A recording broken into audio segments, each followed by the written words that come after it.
Olá, alunos! Vamos gravar aqui mais uma aula para vocês e agora eu vou explorar um pouquinho mais o conceito de conservação da massa. Vejam que nós já falamos da densidade. Densidade é a massa, né?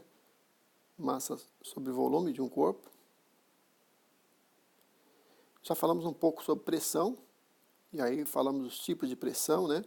Temos pressão estática, pressão de velocidade, pressão manométrica, pressão absoluta, não é isso?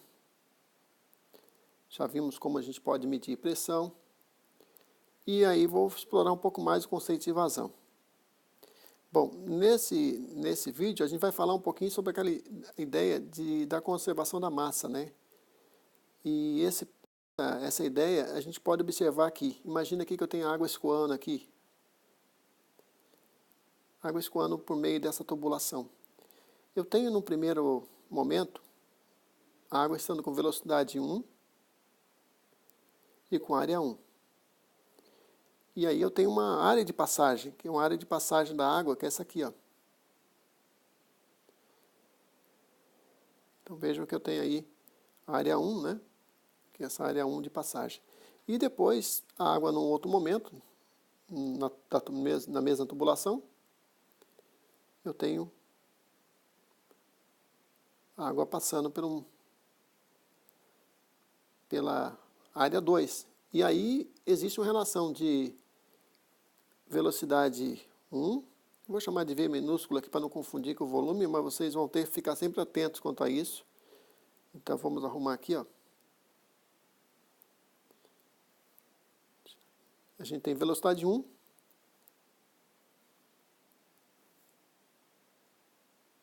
vezes área 1 é igual a velocidade 2 vezes área 2. Então essa é a consequência aí do princípio da conservação da massa, ou seja, à medida que a água escoa ou qualquer fluido de escoamento escoa aqui, né, dentro da tubulação, a gente sempre vai ter uma relação de velocidade e de área que se conserva ao longo do escoamento, ok? Então, se por acaso se eu reduzo, por exemplo, a área 1 aqui, consequentemente, o que acontece? Para isso aqui mantém constante, a velocidade em 1 aumenta, né? Se esse trecho se manter constante igual.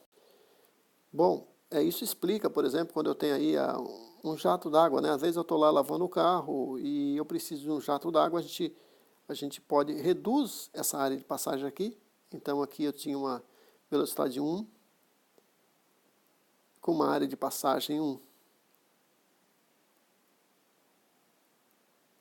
E aí eu tenho a mesma vazão de água. Então imagina a vazão, se a vazão se mantém constante e se a massa se conserva também, eu tenho aqui uma V2 com área de passagem 2. Veja que a área de passagem 2 caiu muito. Com isso a velocidade 2 aumentou, mantendo o V1 e A1 constante, ok? Então esse é o princípio aí, né? Se você quiser chamar também de V2, também pode, assim, minúsculo também, para não ter nenhuma confusão aí com volume, hein? Velocidade é uma coisa, volume é outra, tá ok?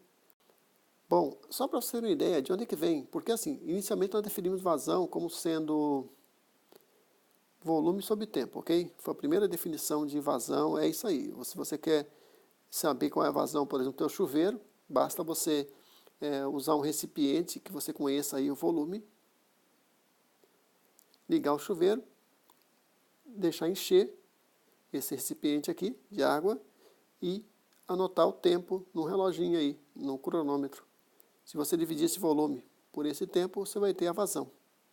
Okay? Em litro por segundo, por exemplo, ou litro por minuto, né? Qualquer outra unidade. Então veja bem, vamos supor que eu tenho um volume V aqui, ó.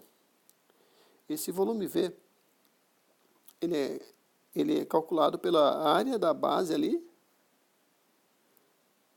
vezes a altura.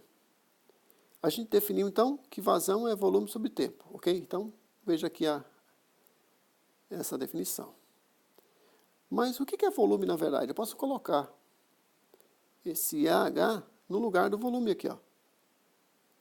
Então vazão na verdade é A vezes H dividido por T. Mas aí tem uma jogada interessante. se eu considerar a altura sobre tempo, a gente sabe que a definição de velocidade é espaço sobre tempo, né? Variação de espaço sobre tempo. Isso é velocidade. Então eu posso, aqui, nesse pedaço aqui, ó, quando eu faço H sobre T, eu tenho, na verdade, uma velocidade. Por isso que vazão também é igual a área vezes velocidade, por causa desse motivo.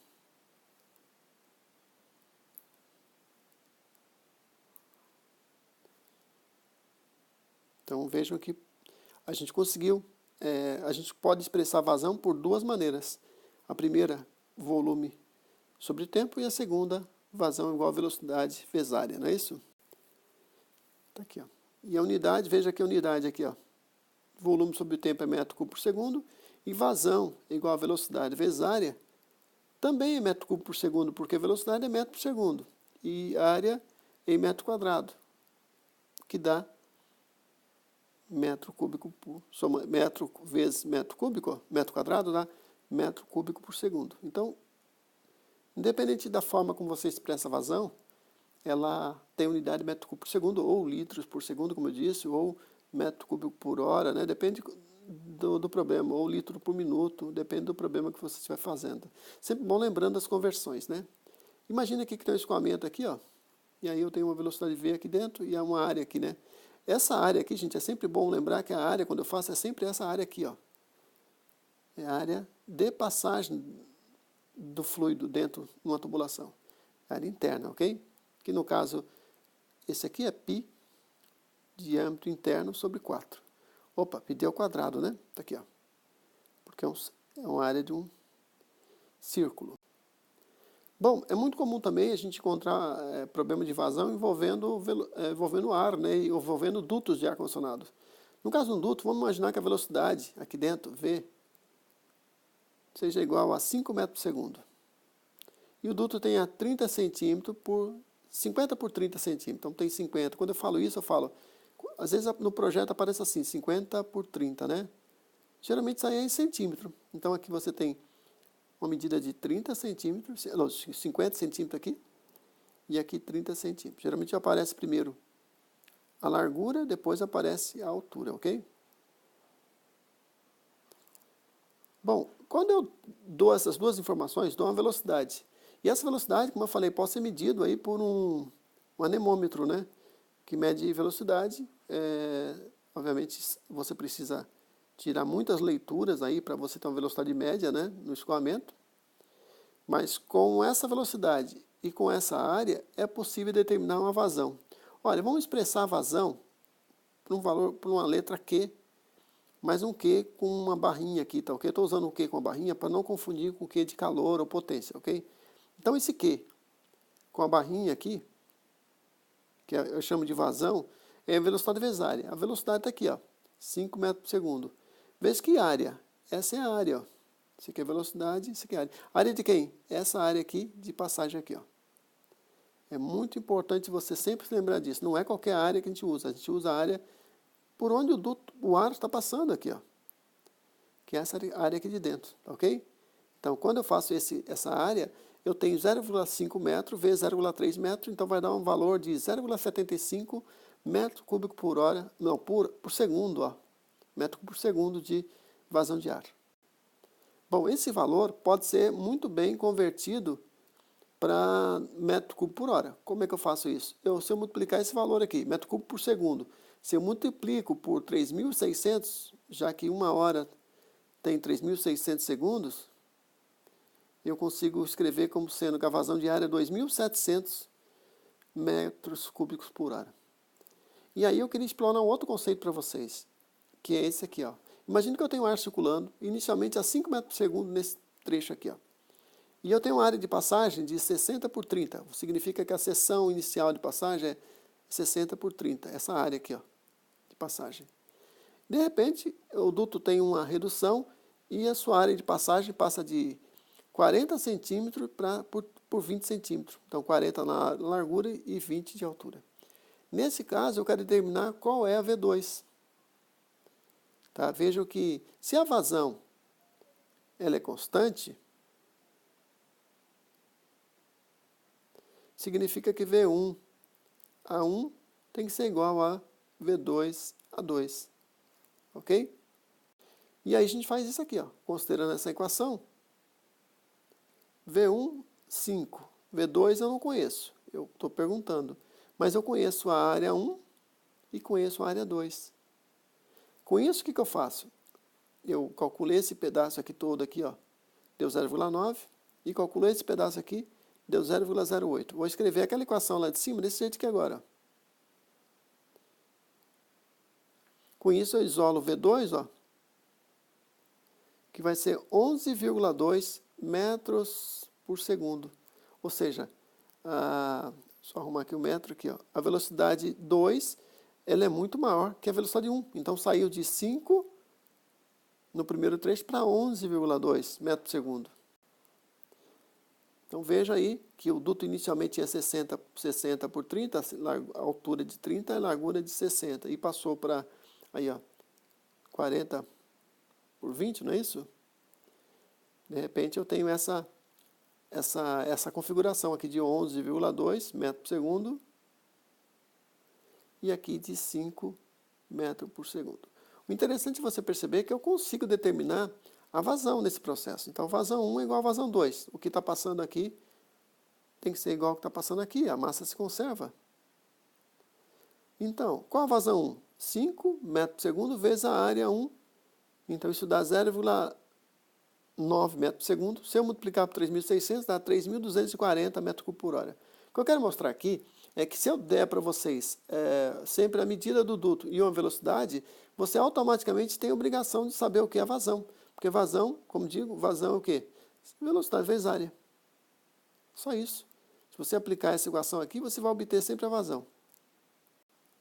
Bom, um exemplo bem prático para vocês. Imagina que a gente tem um duto aí, um ramal A até B, B até C e C até D. Vamos supor isso aqui, ó. Aqui no duto, nessa boca de desfilamento aqui lateral, ela sai 800 metros cúbicos por hora. E nessa outra boca de desfilamento, 1.200 metros cúbicos por hora. Significa que nesse trecho aqui eu tenho que passar 1.200 metros cúbicos por hora.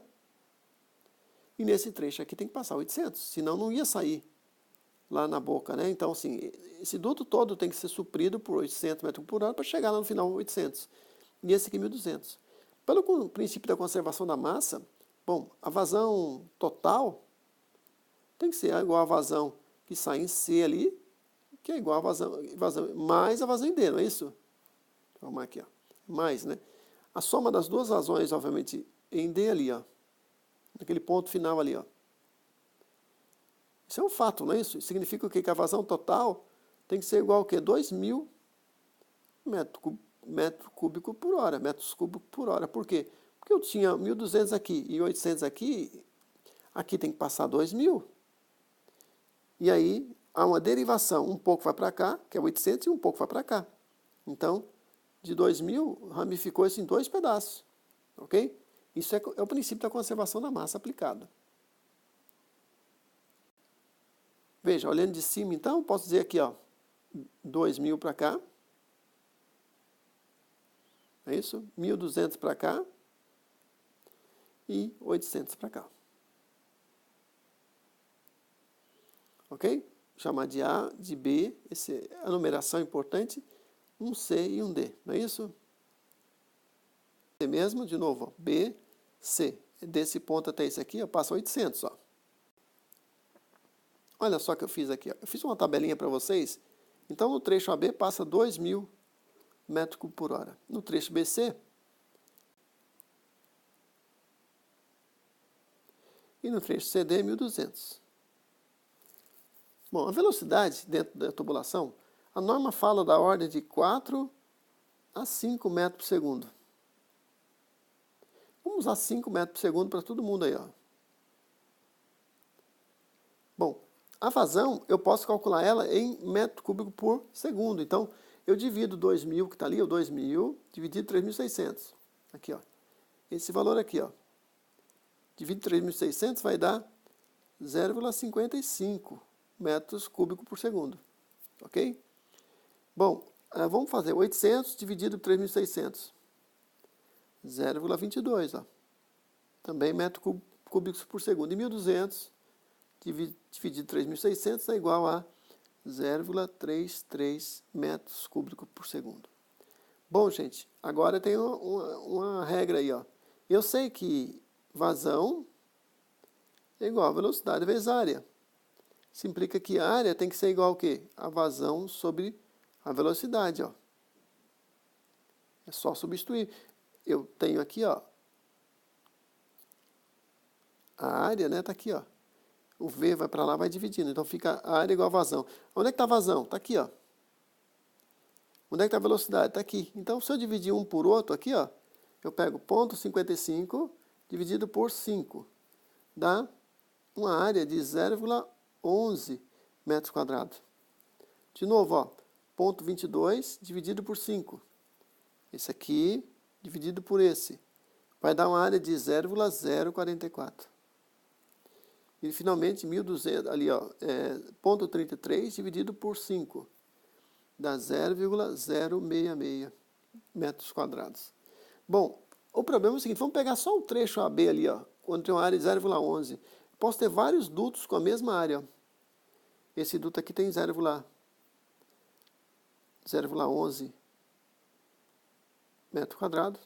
Esse aqui também pode ter 0,11 e esse aqui também pode ter 0,11. Então, quando eu vou dimensionar na disciplina de projetos, a gente sempre se preocupa em encontrar um duto, o melhor duto, o duto que me dê a ter uma área, mas se eu quiser um projeto com duto retangular, eu faço L e H, ou um duto quadrado L e L, ou um duto circular, eu uso o diâmetro D para dimensionar. Nesse caso aqui, ó, é importante entender isso. Ó, uma determinada área foi calculado. Por exemplo, 0,11, não é isso? A velocidade foi dada. Então, você tem o seguinte, ó, com a área você tem, se for um duto retangular, a área desse duto aqui, a área de passagem, aqui, essa área de passagem aqui do meio aqui, ó, a área da secção que eu chamo, ela é dada pela largura, essa largura aqui, ó, por essa altura do duto. Então vejam que a área é largura vezes altura. Se por acaso eu tenho um pé direito muito baixo e eu não posso ter um duto muito alto, então a gente já, de cara, a gente pode estabelecer uma altura do duto. Vamos supor que o duto tenha 0,3 metros de altura. Nesse caso, imagine que foi 0,11 lá no início, aquele exemplo, eu divido 0, olha, como é que eu acho a largura do duto agora? Se eu tenho, olha, eu tenho, nessa equação, eu tenho a área é 0,11, eu tenho a altura, que foi determinada a partir do bom senso aí do projetista, e eu sobrou o quê? A largura, que é a área sobre a altura. Quanto é que dá? 0,11 dividido por 0,3, por exemplo. Dá um duto de 30, dá 0,30, ó, dá um duto de 0,36 metros. Mas recomenda-se que arredondar de 5 em 5. Então esse duto tem 35 centímetros por 30 centímetros. Sempre arredonda de 5 em 5 centímetros essa medida aqui, ó. Como deu 36 centímetros, eu arredondo 0,36 metros dá 36 centímetros, ok? Então a medida que eu usei aqui é 35 centímetros por 30. 30 é a altura que a gente deu. É isso, espero que tenha entendido e até a próxima aula.